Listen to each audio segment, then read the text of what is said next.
A esta hora saludamos con Nicolás Espejo, experto en sistemas de protección de niños. Nicolás, buenos días. Buenos días, Janet. Bienvenido a nuestro programa. Gracias. Bueno, en estos días se ha realizado un seminario en donde se ha analizado la necesidad de fortalecer un sistema de protección integral especializado para los niños. ¿Qué quiere decir eso, Nicolás?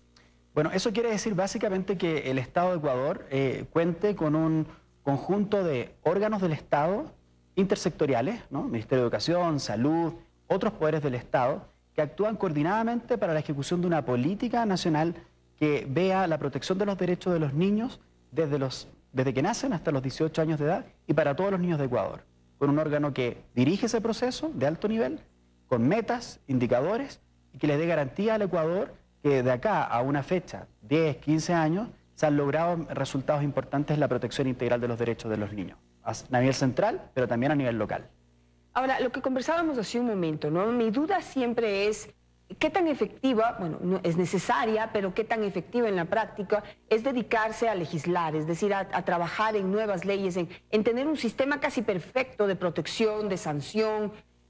Cuando tenemos dos problemas, no se trabaja en la prevención, porque ¿de qué nos sirve tener un sistema de sanción espectacular si ya se ha afectado los derechos del niño, si ya se lo ha abusado sexualmente, se le ha violentado sus derechos, se lo ha golpeado? Es decir, si ya se ha afectado a ese niño, ya la ley que pues, se necesita para que no quede impune el delito, pero no se evitó que ese niño sea afectado. ¿Qué hacemos para que haya un complemento entre las dos cosas? Bueno, tienes toda la razón en lo que dices y de hecho Naciones Unidas y experiencias regionales, por ejemplo, como las del Consejo de Europa, lo que han hecho precisamente es decir, frente a los temas de violencia, uno requiere contar con una visión integral de, primero, prevención primaria, es decir, información sobre la violencia contra los niños, no a propósito de un caso que ya conocemos que es de violencia, ¿no? Por ejemplo, cómo la educación, el sistema educacional, educa a los niños a ser conscientes de los límites que tienen que respetarse sobre su cuerpo o sobre otras formas de abuso, ¿no? El screening o la revisión de los antecedentes de las personas que trabajan con niños, ¿no? En todos los ámbitos, en el transporte escolar, cuidadores, etcétera, ¿no? Entonces tiene que haber baterías de prevención muy amplias, luego tiene que haber una respuesta específica cuando se detecta un caso, todo lo que llamamos como protocolos, derivación hacia los fiscales, investigaciones efectivas que no revictimicen los niños, y en tercer lugar, ¿qué ocurre después de que un niño ha sufrido una violencia? El acompañamiento, por ejemplo, psicológico, el acceso a prestaciones que le permitan, ¿no es cierto?, superar y restaurar la violación. Este ciclo de prevención, respuesta y restauración es lo que las políticas nacionales e integrales para eliminar la violencia contra los niños se están tomando en algunos países, en la América Latina y en otros lugares. Ahora, de experiencias que se tienen de otros países en donde les va mejor en esto de la prevención del abuso infantil en todas sus expresiones, yo veo un problema aquí en el Ecuador y quisiera ver cómo lo atienden en otros países. Y es que, por ejemplo, en las escuelas y colegios no están preparados ni para atender el bullying, ni para entender el abuso sexual, ni para prevenirlo. Es decir, ni padres ni maestros están capacitados como se quisiera para poder atender adecuadamente esos problemas. ¿Cómo han resuelto esa parte en otros países? Por ejemplo, dar un ejemplo, la política nacional o la hoja de ruta de República Dominicana sobre erradicación de todas formas de violencia distingue distintos ejes donde el Estado va a actuar coordinadamente. Entonces, por ejemplo, un eje es el ámbito familiar. ¿Qué significa eso? Que cómo yo trabajo con los padres, con la familia, primero entendiendo que el castigo corporal está prohibido, pero que el abuso sexual y otras formas de violencia no están permitidas dentro del hogar. Eso significa que cada vez que yo interactúo con una familia, a través de una prestación de salud, a través de un programa social, por ejemplo, una subvención social, yo incorporo en ese programa una perspectiva de decir, la violencia no está permitida contra los niños, ¿no? Luego, otro eje es la escuela, otro eje es el transporte público, los espacios públicos para los niños, Internet.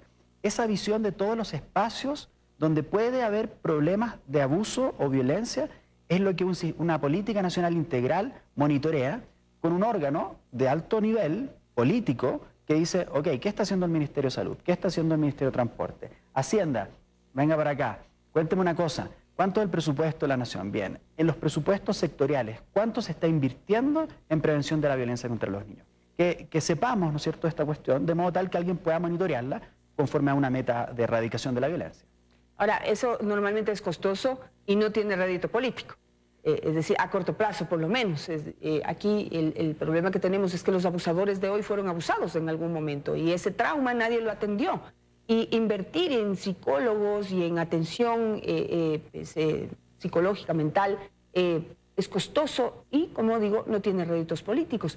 ¿Cómo ayudar desde el exterior, desde organizaciones como UNICEF, como las Naciones Unidas, para ayudar a concienciar a los gobiernos de que su principal capital está en la gente, está en los niños de hoy, que serán los adultos y pues directivos, por decirlo de alguna manera, de este país en un futuro?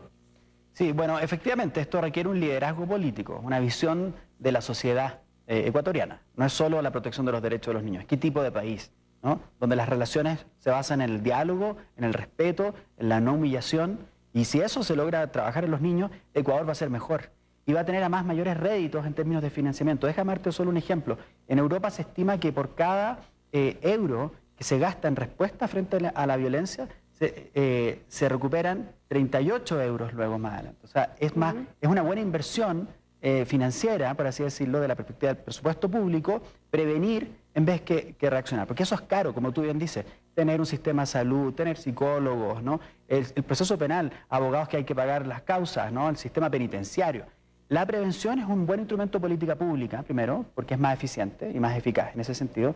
Pero en segundo lugar, hay que construir una conciencia. Yo creo que el Ecuador está en un buen minuto para esto. Esta es mi impresión. He venido un par de veces en el último tiempo y advierto tanto de los distintos poderes del Estado un interés en decir, este es el momento para consolidar un sistema de protección integral nacional descentralizado, que es lo que el Código de la Niñez y la Adolescencia mandata hace años para el Ecuador, pero además con un foco muy importante en la violencia contra los niños y los casos lamentables de abuso sexual que han surgido en la opinión pública.